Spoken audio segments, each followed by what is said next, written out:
बीच HPSC employees union के कर्मचारी नेता, पेंशनर फोरम के पदाधिकारीगण तथा पावर इंजीनियर एसोसिएशन के पदाधिकारीगण, साथियों, इस प्रेस कॉन्फ्रेंस करने का जो आज जरूरत पड़ी है उसका मुख्य कारण ये है कि बिजली बोर्ड में कुछ ऐसे घटनाक्रम चल रहे हैं जिससे कर्मचारी और अधिकारी सभी प्रताड़ित हो रहे हैं।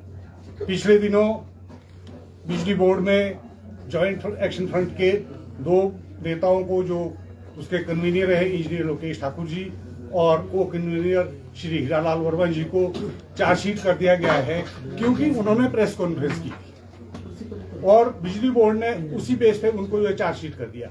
और इससे पहले बोर्ड ने 10 जुलाई को एक ऐसा ऑर्डर फरमान निकाला है जो संविधान के अगेंस्ट है। संविधान हमें ये अधिकार देता है, ये हमारा मौलिक अधिकार है कि हम अपनी बात किसी भी प्लेटफॉर्म से रख सकते हैं लोकतंत्र में।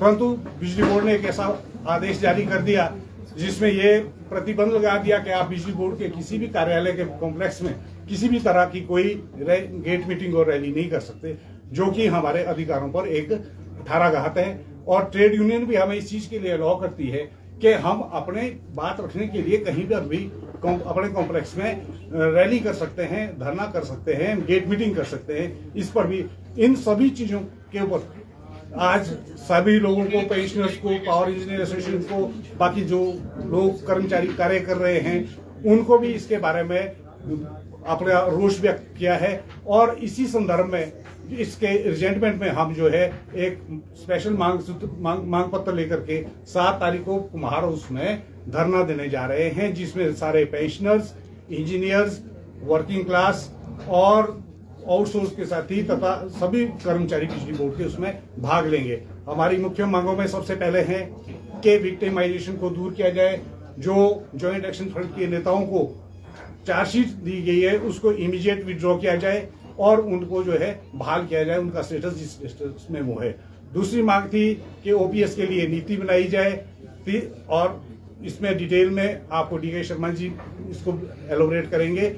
और तीसरी जो हमारी मुख्य मांग थी कि ये जो राशनलाइजेशन का बिजली बोर्ड में चला हुआ है ये एक गलत प्रक्रिया है। एक समय था 1980 के दशक में बिजली बोर्ड में 43,000 कर्मचारी हुआ करते थे, आज 13,000 रह गए हैं। उसके ऊपर भी मैनेजमेंट बोलती है कि राशनलाइजेशन करनी है, युक्तिकरण के माध्यम से पोस्टें खत्म करनी है। अभी हाल ही में जो सामने आया है कि 159 पोस्टें सीनियर असिस्टेंट की बिजली बोर्ड खत्म करने जा रहा है, जो सब डिविजनों में काम कर रहे हैं। बिजली बोर्ड में रेवेन्यू कलेक्शन का सबसे मुख्य केंद्र वो सब डिविजन है। अगर वहां पर आप जिम्मेवार आदमियों की पोस्टें खत्म कर दोगे तो इस तरह से तो बिजली बोर्ड का पट्टा बैठ जाएगा। जिस तरह से स्मार्ट मीटरिंग की गई हम उसका भी विरोध करते हैं। ये सारा जो सिस्टम बिजली बोर्ड में जिस तरह के ये परिवर्तन किए जा रहे हैं, जिस तरह के फरमान जारी किए जा रहे हैं, इसका सीधा सीधा है अर्थ ये है कि बिजली बोर्ड को बेचने की तैयारियां की जा रही है और ये सारी कारपेटिंग जो है कॉर्पोरेट सेक्टर के लिए तैयार की जा रही है। और बिजली बोर्ड में इतने बड़े इंफ्रास्ट्रक्चर होने के बावजूद आप कह रहे हैं कि लोगों की संख्या ज्यादा, युक्तिकरण किया जाएगा, ये तर्क संगत नहीं है। इसका भी हम विरोध करते हैं। इसके अलावा जो अन्य मांगे हैं उसके बारे में आने वाले वक्ता, आप समय की कमी है, ये इसको जो है डिटेल में आपको बताएंगे। मैं अनुरोध करूंगा श्री डी.के. शर्मा जी से कि वो इससे आगे अपनी बात। धन्यवाद प्रेस के, इलेक्ट्रॉनिक और प्रिंट मीडिया के सभी बंधुगण। विशेष तौर पे हम इसलिए भी मीडिया का थैंकफुल करते हैं कि जब भी बिजली बोर्ड ने आज तक आंदोलन किया तो आप लोगों ने उसको पूरी एक स्टेट वाइड कवरेज दी है, जिसके लिए न केवल बिजली बोर्ड का कर्मचारी अपितु हिमाचल का कंज्यूमर भी जो आपके माध्यम से अवेयर हुआ है वो भी आपका धन्यवाद करता है। साथियों, जैसा कि आप लोग जानते हैं, मैं 2 शब्दों में थोड़ा सा आपको इंट्रोड्यूस करा दूं कि बिजली बोर्ड 1/9/1971 को एग्जिस्टेंस में आया और उसी महीने में बिजली बोर्ड के अंदर एचपीएससी एम्प्लॉयज यूनियन नाम का एक संगठन बनाया गया। तब से लेकर अब तक लगातार कर्मचारियों के जो भी लेजिटिमेट इश्यूज हैं, जो भी उनकी जेन्युइन डिमांड्स हैं, वो इस प्लेटफॉर्म के माध्यम से उठाई गई है। इसके अलावा जो बिजली बोर्ड में आज आप देखते हैं कि 100% इलेक्ट्रिफिकेशन के एक टारगेट को अचीव किया गया, जो 1980s में ही हिमाचल प्रदेश ने अचीव कर लिया। वो भी क्रेडिट यहाँ के हार्ड वर्किंग एम्प्लॉय को जाता है, जिस वजह से आज काजा हो, आपका भरमौर हो, किन्नौर हो, हर इंटीरियर एरिया में इलेक्ट्रिफिकेशन हुई है। ये जो रिसेंट जो हमारा ये प्रोटेस्ट शुरू हुआ है साथियों, आप सभी लोग इससे भली भांति परिचित हैं कि हिमाचल प्रदेश के अंदर हमने पूर्व सरकार के खिलाफ पुरानी पेंशन बहाली का एक मसला उठाया, जिसमें पूरे प्रदेश के तमाम बोर्ड, कारपोरेशन और गवर्नमेंट सेक्टर के जो एम्प्लॉयज थे, उन लोगों ने सड़कों पे आकर के आंदोलन किया। लेकिन साथ ही मैं आपको ये भी बताना चाहूँगा कि इस आंदोलन की अगुवाई एक जो न्यूक्लियस था वो बिजली बोर्ड के कर्मचारी रहे, और सरकार का आप देखेंगे, इनका घोषणा पत्र भी उठा करके देखेंगे, और गवर्नमेंट की जो 10 गारंटीज हैं उनको भी अगर आप डीपली स्टडी करें तो आप देखेंगे कि सरकार ने खुद इस बात को कहा था अपने घोषणा पत्र में और गारंटी में कि हम हिमाचल प्रदेश के कर्मचारियों को पुरानी पेंशन बहाल करेंगे। लेकिन अनफॉर्चुनेटली जिसने इस लड़ाई को लड़ा, और जैसा कि आप सभी लोग जानते हैं कि तमाम जो ये पेंशन दी जाती है, ये सीसीएस पेंशन रूल 1972 के प्रावधानों के अंतर्गत दी जाती है। बिजली बोर्ड तो जब बना उसी के साथ ही बिजली बोर्ड में सीसीएस पेंशन रूल लागू हो गया। लेकिन हमारे बाद जो छोटी कारपोरेशन, चाहे वो एमसी हो, आपके दूसरी जो कारपोरेशंस हो, जैसे जैसे वो एग्जिस्टेंस में आई तो 90s तक भी इनको ओपीएस में कवर किया गया। लेकिन ना तो सरकार की गारंटी में ये कहीं लिखा था, न सरकार के घोषणा पत्र में ये बात का जिक्र था कि बिजली बोर्ड के अलावा हम सबको पेंशन देंगे। सरकार का क्लियर कट था कि सबको पेंशन देंगे, लेकिन अनफॉर्चुनेटली हमारे लोगों को वो ओल्ड पेंशन का लाभ आज तक नहीं मिला। नट शेल में अगर कहा जाए तो जो हमने कैलकुलेट किया है तो हमारे लगभग 6500 कर्मचारी इस वक्त ऐसे हैं जिनको पुरानी पेंशन का लाभ मिलना है। अगर हम इसका फाइनेंशियल इम्प्लीकेशन वर्कआउट करें तो it works out approximately 12 crore per month. तो 12 करोड़ देने के लिए हिमाचल सरकार कह रही है कि बिजली बोर्ड की माली हालत ठीक नहीं है। हम सरकार से ये पूछना चाहते हैं कि सरकार अपने विभागों में जिन कर्मचारियों को पुरानी पेंशन बहाल कर चुकी है, 1,36,000 कर्मचारी जो सरकार दावा कर रही है, क्या उन विभागों के आर्थिक हालात ठीक है? हिमाचल प्रदेश की सरकार वर्तमान में 90,000 करोड़ के ऋण के अंडर आ चुकी है, उसके बावजूद उन्होंने पुरानी पेंशन बहाल की है। लेकिन हम तो सरकार से मांग ही कुछ नहीं रहे। हमारी मांग तो वेरी सिंपल कि हम खुद कमाते हैं, हमारे पास अपना रेवेन्यू का सोर्स है, हम आउट ऑफ दैट रेवेन्यू हम अपने लोगों को पेंशन देंगे। लेकिन सरकार का जो एक आदेश होना चाहिए था वो आज तक जारी नहीं हुआ। इस के खिलाफ हम लोगों ने पूरे प्रदेश के अंदर प्रोटेस्ट शुरू किया, और जैसे जैसे ये ओपीएस का इशू हमने सरकार के साथ नेगोशिएशन के माध्यम से और विभिन्न एजिटेशन के माध्यम से हमने इसको टेकअप किया, लेकिन अभी तक बिजली बोर्ड के अंदर पुरानी पेंशन बहाल नहीं हुई। उल्टा पुरानी पेंशन के इशू को डाइल्यूट करने के लिए सरकार ने और बोर्ड मैनेजमेंट ने तरह तरह के फंडे अपनाने शुरू किए, और उसमें मेन रीजन तो यही कहा गया कि बिजली बोर्ड की माली हालत ठीक नहीं है। अभी मैं कल परसों या आप लोगों ने जो साथी आपके प्रिंट मीडिया के आप ही लोगों की खबर से हम लोग भी अवेयर हुए कि 315 करोड़ का फर्स्ट जो 3 क्वार्टर्स है फाइनेंशियल ईयर 2024-25 के फर्स्ट 3 क्वार्टर्स में बिजली बोर्ड ने 315 करोड़ रुपए का मुनाफा अर्न किया है। हमारी तो लायबिलिटी 12 करोड़ है ओपीएस की, और उसके अलावा जो बिजली बोर्ड ने फिगर दी है लगभग 230 से 240 करोड़ रुपए जो रिटायरीज हैं उनकी जो लीव इनकैशमेंट है, उनकी जो ग्रेजुटी है, उसकी लायबिलिटी बनती है। तो 315 करोड़ तो आपके पास प्रॉफिट आ ही गया है, तो आप एक मुश्त कर्मचारियों को दे दो उनके वित्तीय लाभ। आप क्यों उनको सड़कों पर धक्के खाने के लिए या प्रदर्शन करने के लिए मजबूर कर रहे हैं? मुझे लगता है कि जो मौजूदा मैनेजमेंट है ये सरकार की आंखों में भी धूल झोंक रही है। जो साथियों 315 करोड़ का जो इशू है, दरअसल ये रिन्यूएबल एनर्जी सर्टिफिकेट इन्होंने पिछले फाइनेंशियल ईयर में सेल आउट किए हैं।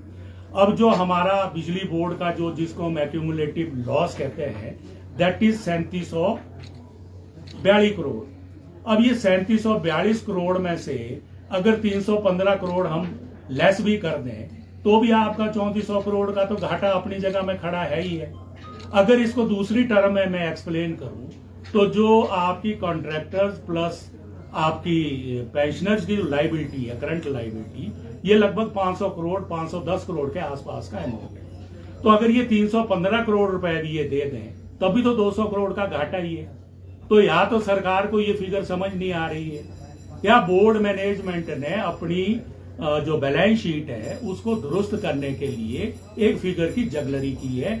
लेकिन अल्टीमेटली ये जो हमारा 7 तारीख का आंदोलन है, जो पूरे प्रदेश से हमारे जॉइंट एक्शन कमेटी के तमाम जो इंजीनियर्स हैं, आपके दूसरे लोग हैं, वो इसमें शामिल होने आ रहे हैं, उसको डाइल्यूट करने की एक टैक्टिस गवर्नमेंट की हमें इसके पीछे लगती है।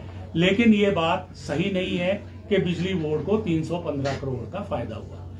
और साथियों, इसमें भी मजे की बात यह कि जिस भी कंपनी का 400 करोड़ का एनुअल टर्नआउट होता है उनको 30% तो टैक्स देना होता है, 1.4% का उनको सेस देना होता है। अगर 30% प्लस 1.4% का हम अमाउंट इंक्लूड करें तो 315 करोड़ में से 98 करोड़ तो यही चला गया। तो इसका मतलब कहीं ना कहीं कर्मचारियों को भी बेवकूफ बनाया जा रहा है, हिमाचल सरकार को भी, मौजूदा जो बोर्ड मैनेजमेंट है ये कहीं ना कहीं सरकार की आंखों में भी धूल झोंकने का काम कर रही है। और इसका हम लोग अगर है तो हमें पैसे दे दो, हमारा बकाया दे दो, हमको कोई पागल कुत्ते ने थोड़े काटा है। इस उम्र में जो लोग रिटायर हो चुके हैं, हम क्यों सड़कों पे धक्के खाएंगे? आप हमारा जो बनता है वो दे दो। और दूसरी तरफ हम देखते हैं कि हिमाचल प्रदेश सरकार अपने कर्मचारियों को जैसे ही वो रिटायर हो रहे हैं तो लीव इनकैशमेंट और ग्रेच्युटी का लाभ वो साइमल्टेनियसली पे कर रहे हैं। हमारे यहाँ जो 24 के रिटायरी हैं उन साथियों को आज तक लीव इनकैशमेंट और ग्रेच्युटी का लाभ नहीं मिला है। ये सारी चीजें हैं। दूसरे डीए का इशू है। 2-3 बार तो माननीय मुख्यमंत्री महोदय जी कह चुके हैं अपनी बजट स्पीच में, स्टेट असेंबली के अंदर उन्होंने कहा कि 3% हम देंगे कर्मचारियों को। उसके बाद डिफरेंट रैलीज में कहा, लेकिन आज तक ना तो ये पब्लिक डोमेन में ये ऑर्डर आया है, ना ये किसी को डीए मिला है। इसके अलावा साथियों, हम देख रहे हैं कि बिजली बोर्ड आज भ्रष्टाचार का एक अड्डा बन चुका है। जब हमारे लोगों ने इस भ्रष्टाचार के मुद्दे के ऊपर हमीरपुर में हुंकार भरी और विद फैक्ट्स एंड फिगर अपनी बात को रखा, तो हमारे 2 साथी जो जॉइंट एक्शन कमेटी के कन्वीनर इंजीनियर लोकेश ठाकुर जी और को कन्वीनर श्री हीरालाल वर्मा जी, इन दोनों को चार्जशीट किया गया। वजह क्या थी साथियों? It is in black and white. थोड़ा मेरे पास प्रिंट सही नहीं है, मैं शेयर भी करूंगा और जरूरत पड़ेगी तो आपको हम देंगे भी। ये जिस डायरेक्टर फाइनेंस की हम बात कर रहे हैं, ये एक IAS ऑफिसर है, मतलब he is not a layman. ये कोई बेलदार नहीं है कि जिसको पता नहीं है कि मुझे क्या करना है और इसके क्या रिपरकशंस होंगे। ये श्रीमान जी जब बिजली बोर्ड में इन्होंने अप्रैल 2024 में ज्वाइन किया तो खलीणी के अंदर एक हमारा रेस्ट हाउस है, रेस्ट कैंप के नाम से। उसमें 3 जनरल उसके रूम्स हैं और एक VIP रूम है। इन्होंने उसको फोर्सिबली ऑक्युपाई कर लिया और रेजिडेंस के अंदर कन्वर्ट कर दिया, जबकि बिजली बोर्ड के रिकॉर्ड में अभी भी वो as rest camp, as rest house चल रहा है। लेकिन फिजिकली वो इस डायरेक्टर पर्सनल एंड F&A के पोजेशन में है और इसने इसको अपने रेजिडेंस में कन्वर्ट कर दिया। और देखो मजे की बात, ये मैं जुलाई 2025 की इनकी सैलरी स्लिप लाया हूं। इसमें he is drawing house rent from board exchequer at the rate of ₹2000 per month. जब आप गवर्नमेंट का, कोई गवर्नमेंट की आपको एकोमोडेशन मिल जाती है तो आपको हाउस रेंट नहीं मिलता है। अगर आप हाउस रेंट ले रहे हैं तो इसका मतलब आपके पास गवर्नमेंट एकोमोडेशन है नहीं। और इस व्यक्ति ने लगभग 19 लाख रुपया उसकी रेनोवेशन पे खर्चा किया। इसके अलावा इधर उधर से जुगाड़ करके नया फर्नीचर वहां पे डाला गया। अब जब ये यूनियन ने इसको हाईलाइट किया तो अब हमें पता चला है कि इस महीने से ये कह रहे हैं कि मेरे 36,000 रुपए आप काट। लेकिन साथियों, ये भ्रष्टाचार करने वाले अधिकारी क्या बिजली बोर्ड के अंदर ही भेजने रह गए थे सरकार को? इस अधिकारी की हालत ये है कि ये तो एक नमूना है। इन दी कमिंग डेज हम इसको डिटेल में आपको समझाएंगे कि किस तरह से ये भ्रष्टाचार में संलिप्त है। और अभी हाल ही में इन्होंने क्या एक तमाशा कर दिया कि एक काम है जो टर्न की के बेसिस पे दिया गया एक कंपनी को, जिसमें डिजाइन का, सप्लाई का, इंस्टॉलेशन का, टेस्टिंग का और कमीशनिंग का लाइन का काम था। ये 114.22 करोड़ का एक टेंडर अवार्ड हुआ मैसर्स टेम्प्लो सिस्टम प्राइवेट लिमिटेड के लिए। सबसे बड़ी बात यह है कि इसकी जो दो तरह की बिड होती है, technical and financial. Technical bid को जो ओपन किया जाता है वो एक टेक्नोक्रेट के द्वारा किया जाता है, और फाइनेंशियल बिड को ओपन करने के लिए आपके फाइनेंस के लोग रहते हैं। इसने बड़ी चालाकी से जो बोर्ड का सिस्टम है और जो बोर्ड का नॉर्म्स है, उसमें जो डायरेक्टर टेक्निकल था उसको साइड लाइन करते हुए खुद ही उसका चेयरमैन बन गया और इसकी टेक्निकल बिड को ओपन कर दिया। और मजे की बात यह है कि जब इस कंपनी का एनालिसिस किया गया तो इट हैज बीन फाउंड कि ये जो RDSS की स्कीम है उसके तहत ये काम आया है कि ये कंपनी क्वालिफाई ही नहीं करती है टेक्निकली इस काम को एग्जीक्यूट करने के लिए। डिस्पाइट दैट इस आदमी ने उस मीटिंग को चेयर किया, उसकी टेक्निकल बिड को ओपन किया और इस कंपनी के लिए अवार्ड दे दिया। और इससे भी 4 कदम आगे जाकर के क्राइसिस रिडन बिजली बोर्ड के एक्सचेकर से 10 करोड़ रुपया मोबिलाइजेशन एडवांस कंपनी को दे दिया। अब बताओ ये किसकी जेब से रिकवर होगा जी, जो कंपनी ही क्वालिफाई नहीं करती है। We should have been disqualified at the time of opening the technical bid. उसको तो आपने अवॉर्ड कर दिया, 10 करोड़ रुपए आपने मोबिलाइजेशन एडवांस भी दे दिया। इसका बाकायदा लाए हम टेंडर डॉक्यूमेंट भी। हम कोई सिंपली यहाँ पे किसी के अगेंस्ट एलिगेशन लगाने नहीं बैठे, लेकिन क्योंकि इन लोगों की कारगुजारी की वजह से बिजली बोर्ड लगातार सिंक हो रहा है और कहीं ना कहीं जो बिजली बोर्ड के कर्मचारी है, पेंशनर्स है, उनको इसका खमियाजा भुगतना पड़ रहा है। और आने वाले दिनों में आप देखेंगे कि जिस स्कीम में इसको टेम्प्लो कंपनी को ये वर्क अवार्ड हुआ, इसी में ये RDS स्कीम में आपका स्मार्ट मीटरिंग का काम भी चलना है। तो ये 1700 करोड़ का 3100 करोड़ में अवार्ड हुआ है और इसमें ये तो टिप ऑफ द आइसबर्ग है। हम बिजली बोर्ड के करप्शन के ऊपर एक एक्सक्लूसिव आप लोगों के साथ प्रेस कॉन्फ्रेंस करेंगे विद डॉक्यूमेंट्री एविडेंस, और ये बताएंगे। आप देखिए, सभी आप लोग पुराने लोग हैं, पत्रकार लोग हैं, खोजबीन का काम करते हैं। हमारा जो चेयरमैन है एट प्रेजेंट, उसका काम ईटिंग एंड शीटिंग के अलावा और कुछ नहीं। 1988 बैच का IAS ऑफिसर, वो चीफ सेक्रेटरी नहीं है। क्यों नहीं है? क्योंकि जिस वक्त राजा वीरभद्र सिंह जी चीफ मिनिस्टर हुआ करते थे, he was posted at Kinnaur and he was placed under suspension. और because of his shady past, उसकी आज तक चीफ सेक्रेटरी के लिए इम्पेनलमेंट ही नहीं हुई। हाँ, भारत सरकार के लिए उसकी आज तक इम्पेनलमेंट नहीं हुई है। दूसरी तरफ हम देखते हैं 1994 बैच के भी जो IAS है वो भी अब चीफ सेक्रेटरी की लाइन में आ गए हुए हैं। तो इस व्यक्ति का काम है ईटिंग एंड शीटिंग, और ये नेक्सस है बिजली बोर्ड के अंदर, director finance and chairman HPSCB, इन दोनों का नेक्सस है। जब इस बिड डॉक्यूमेंट को MD ने देखा, MD को तो ट्रेनिंग में भेज दिया, MD फिर भी सन ऑफ दी सॉइल है, कहीं ना कहीं जहन में एक प्रदेश के लिए बात रहती है। तो जब इन्होंने इस बात को देखा कि ना तो फाइल मुझे भेजी गई और ना ही डायरेक्टर टेक्निकल से अप्रूवल ली गई, तो ही wrote a letter to the director finance alleging him that you have set aside the set procedure. तो उल्टा चेयरमैन ने MD को चिट्ठी लिख दी। ये साथियों बिजली बोर्ड के अंदर ही नहीं हो रहा है, आप प्रदेश में देखिए, DGP कुछ बोल रहा है, SP कुछ बोल रहा है, वो वहां लड़ी जा रहे हैं झोटों की तरह, ये यहाँ लड़ी जा रहे हैं, और सत्यानाश घास का हो रहा है। मतलब आम आदमी जाए तो कहां जाए, बोले तो किसको अपनी बात में। तो ये बिजली बोर्ड आज भ्रष्टाचार का एक अड्डा बन चुका है। तो इसलिए हम लोग तो अपनी आवाज को बुलंद करेंगे ही करेंगे। इसके साथ कुछ ब्रीफ में मैं डिमांड्स रखूंगा, जिसके ऊपर हमारा 7 तारीख का आंदोलन है, और आप लोग देखेंगे प्रेस के बंधुओं को हम रिक्वेस्ट करेंगे। हालांकि हमारे चेयरमैन ने MD से लेटर लिखवाया DGP को, जैसे कि यहाँ उग्रवादी है, और मुझे नहीं लगता कि सरकार के भी हालात ठीक है। अगर गवर्नमेंट के हालात ठीक होते तो कहीं ना कहीं ये इन भ्रष्ट अधिकारियों पर नकेल कसते और अपनी बदनामी से बचते। लेकिन मुझे लगता है सरकार को भी शौक है हर रोज बदनामी झेलने का, और पता नहीं कहां से नग पकड़ करके बैठा दिए हुए हैं। हमारे ही डिपार्टमेंट की बात नहीं, आप हेल्थ के अंदर देखो, सेक्रेटरी, प्रिंसिपल सेक्रेटरी हेल्थ की कंडीशन देखो, जहां 60,000 से नीचे पैसे नहीं लिए जाते ट्रांसफर के लिए। सीएम के अलावा किसी की बात नहीं सुनते।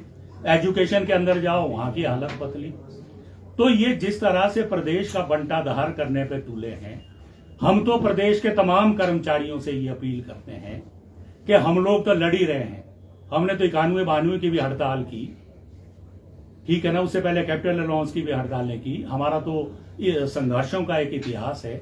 हम तमाम प्रदेश के कर्मचारियों से भी ये निवेदन करते हैं, कारपोरेट सेक्टर कोऑर्डिनेशन कमेटी ने ओपनली हमको सपोर्ट किया है, तो हम उम्मीद करते हैं कि जो सोए हुए एनजीओज के लीडर है, क्योंकि एनजीओज में तो कोई डेमोक्रेटिकली तो कोई प्रधान बनता नहीं, जो सरकार बनती है वो कान से पकड़ के प्रधान बना देती है। 5 साल पूछी, फिर 5 साल वो बोलते हैं कि मान्यता दो मान्यता दो, उतने में सरकार की मान्यता रद्द हो जाती है, फिर अगली 5 साल के लिए कोई नया आ जाता है। तो हम उनसे भी अपील करेंगे कि अगर आप कर्मचारियों का सही प्रतिनिधित्व करते हैं तो जो आपके सेक्टर के कर्मचारी हैं उनके जो लेजिटिमेट इश्यूज हैं, आप उसके ऊपर आंदोलन में हमारा साथ दो, और इस भ्रष्ट तंत्र को उखाड़ने में हम लोग मिल करके प्रयास करते हैं। तभी ये प्रदेश भी बचेगा और प्रदेश का कंज्यूमर भी बचेगा, और प्रदेश का ये जो इतना बड़ा इंफ्रास्ट्रक्चर लोगों ने शहादतों से बनाया है, हमारे तो लोग इसमें हर रोज आप देखते होंगे कोई ना कोई खबर छपती, आज लाइनमैन लटक गया, आज टीममेट लटक गया, तो ये तभी बचेगा। मैं छोटी छोटी डिमांडें हैं, इनको रखना चाहूंगा। नंबर 1 के बिजली बोर्ड में भी सरकार की तर्ज पे पुरानी पेंशन बहाल की जाए। दूसरे जो हमारे कन्वीनर और को कन्वीनर हैं ज्वाइंट एक्शन कमेटी के, उनको जो गवर्नमेंट ने चार्जशीट किया है, उनकी चार्जशीट को बिना कंडीशन वापस लिया जाए और उनकी पोजीशन को बहाल किया जाए जो उनको ट्रांसफर किया गया है। और इसके अलावा जो आउटसोर्स एम्प्लॉई हैं, चाहे वो बिजली बोर्ड के अंदर है या स्टेट के अंदर है, हम तो बोलते हैं उनके लिए भी एक पॉलिसी बने। और जो बिजली बोर्ड में इन्होंने आउटसोर्स के हमारे जो वर्कर हैं उनको निकाला है 15-15 साल नौकरी करने के बाद, 81 आउटसोर्स के जो ड्राइवर्स थे उनको निकाला है।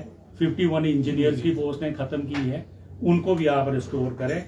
और दूसरा जो रिक्रूटमेंट का इशू है, मेजर इशू, जिसमें 1080 पोस्टों की तो हिमाचल सरकार की स्वीकृति है, 3 साल में एक भी पद नहीं भरा गया। तो आज जब बिजली बोर्ड के अंदर 6 लाख कंज्यूमर होते थे तो 43,000 कर्मचारी थे, आज 28 लाख कंज्यूमर है तो आपके पास 13,000 कर्मचारी बच गए। यही एक वजह है कि आपके फेटल और नॉन फेटल एक्सीडेंट का जो है रेट इंक्रीज हो रहा है। तो इन पोस्टों पे भी तत्काल भर्ती करने की प्रक्रिया को प्रारंभ किया जाए। दूसरा, अब तो 315 करोड़ आ ही गए, अब तो हमारी मांग और तेज होगी कि जब बिजली बोर्ड के पास 315 करोड़ रुपए के सरप्लस फंड्स हैं, तो जितनी भी रिटायरीज की, पेंशनर्स की जो देनदारियां हैं, चाहे वो मेडिकल रिम्बर्समेंट क्लेम्स हो, रिटायरमेंट ग्रेच्युटी हो, चाहे वो उनके लीव इनकैशमेंट का इशू हो, वो तत्काल इसकी पेमेंट की जाए। और दूसरा साथियों, जब 2010 में बिजली बोर्ड को रीऑर्गेनाइज किया गया, या ट्राइफर्केशन हम इसको कहें, तो उस वक्त हिमाचल प्रदेश के अंदर केरला पैटर्न को अडॉप्ट किया गया कि एज ऑन दैट डेट जो भी बिजली बोर्ड के पास उसके एसेट्स थे, चाहे वो जनरेशन के अंदर थे, ट्रांसमिशन के अंदर थे, या आपके जनरेशन के अंदर थे, उसमें ट्राईपार्टाइट एग्रीमेंट हुआ है government of HP, board management and union. इसके बीच में एक एग्रीमेंट हुआ है कि इसको छेड़ा नहीं जाएगा।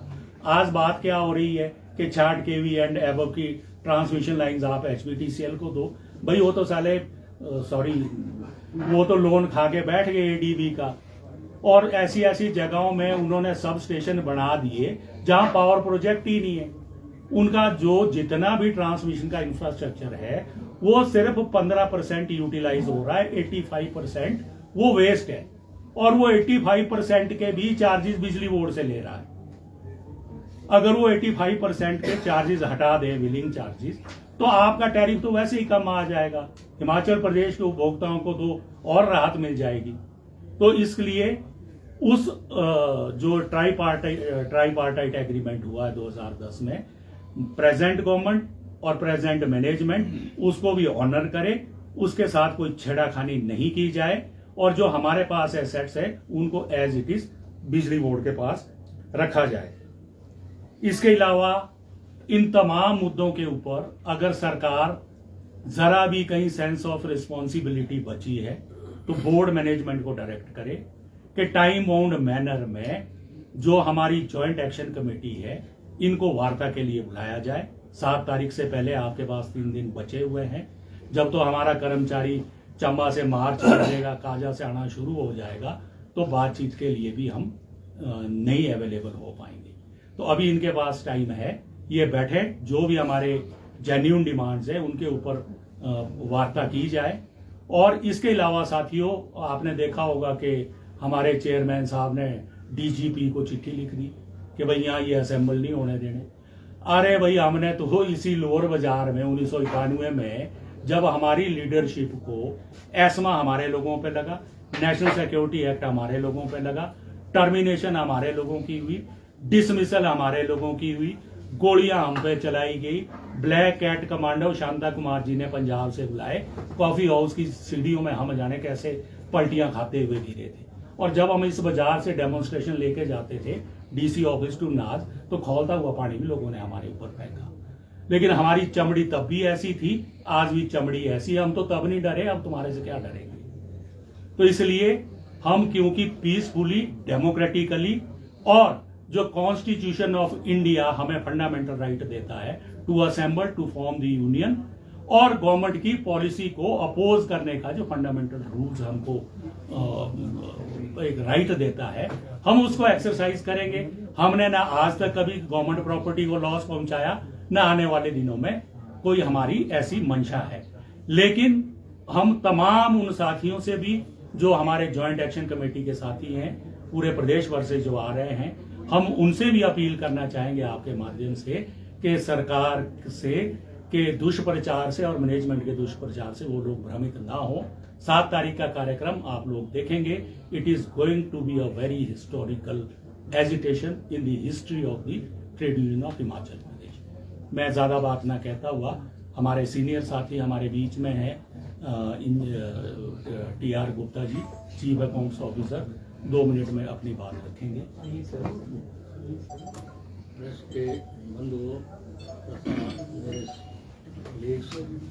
देवेंद्र जी ने अपनी सारी जो हमारी डिमांड्स है उसमें प्रकाश किया है। मैं पेंशनर्स की तरफ से आपको बताता हूँ कि भाई हमने 2 तारीख को यहाँ पे शिमला डिस्ट्रिक्ट पेंशन एसोसिएशन की है, उसमें डिसीजन लिया गया कि सारे हमारे जितने पेंशनर साथी हैं वो 7 तारीख के